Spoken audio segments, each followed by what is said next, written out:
لمبے عرصے کے بعد آئیں گے، اور اتنا لمبے عرصے کے بعد آنے کے باوجود بھی ہم یہیں رہیں گے۔ انتظار کرنے کا بھی تو اپنا ہی مزہ ہے، انتظار کرنے کا بھی تو اپنا ہی مزہ ہے۔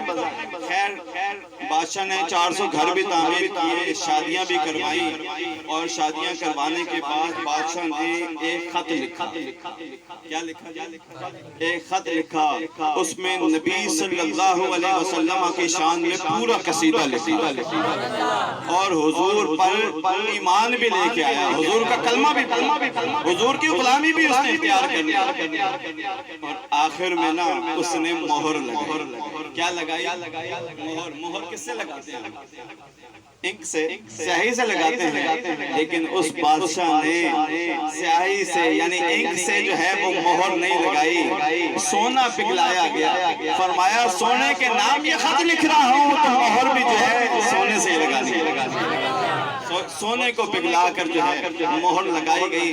علماء میں جو سب سے بڑے تھے، رئیس تھے ان کے حوالے وہ خط کر دیا، کہا کہ یہ نسل در نسل جو ہے یہ خط آگے چلتا ہی جائے گا۔ ایک وقت تو آئے گا نا وہ اللہ کے محبوب تشریف لائیں گے، ہمیں پتہ ہے ہمارے بیٹے بھی نہیں ہوں گے، ہمارے پوتے بھی نہیں ہوں گے، ہمارے پڑپوتے بھی نہیں ہوں گے، نہ جانے وہ کب نبی تشریف لائیں گے مدینہ شریف میں۔ خیر یہ انتظار ہوتا رہا۔ اب نبی کریم صلی اللہ علیہ وسلم کی جب جلوہ گری ہوئی، سرکار مکہ شریف سے مدینہ شریف تشریف لے، جب تشریف لے کر آئے، اب وہاں تو کسی نے دیکھا وہی نہیں، تو نبی کریم صلی اللہ علیہ وسلم کی اونٹنی جو تھی نا وہ حضرت ابو ایوب انصاری رضی اللہ تعالیٰ عنہ کے گھر کے آگے آکے بیٹھ گئے۔ یہ کون سا گھر تھا؟ تو نے سب علماء کے گھر بنوائے تھے، ایک ڈبل منزلہ عمارت پیارے مصطفیٰ علیہ السلام کے لیے تعمیر فرمائی۔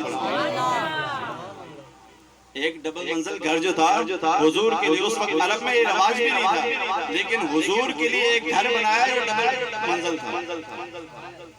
اب جب نبی کریم علیہ السلام تشریف لائے، یہ گھر نسل در نسل چلتے چلتے کس کے پاس آئے؟ حضرت ابو ایوب انصاری کے پاس۔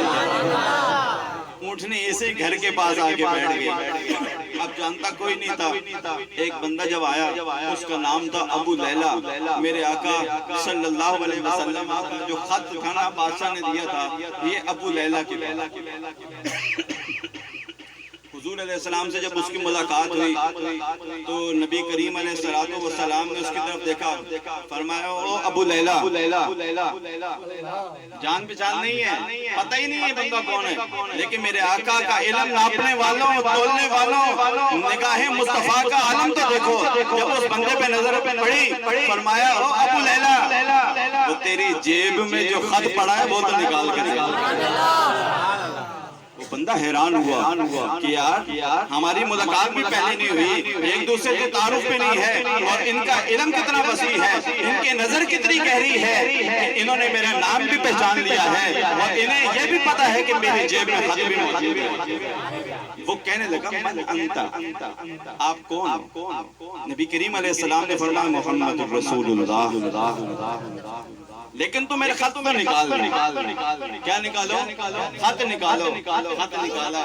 نبی کریم علیہ السلام نے جب وہ خط دیکھا تو اس خط کو 3 مرتبہ میرے مصطفیٰ علیہ السلام نے فرمایا خوش آمدید، خوش آمدید، مرحبا، مرحبا۔